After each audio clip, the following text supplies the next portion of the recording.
Ayan, welcome sa isang palayan namin.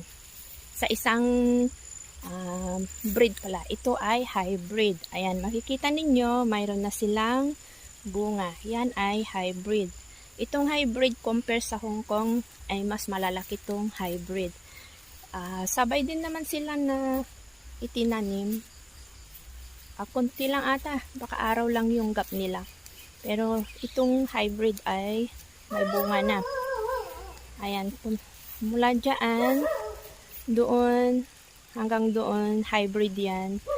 Tapos, hanggang dito, ayan, hybrid din yan. Makikita nyo na mayroon na silang bunga. Pupunta tayo sa kabila.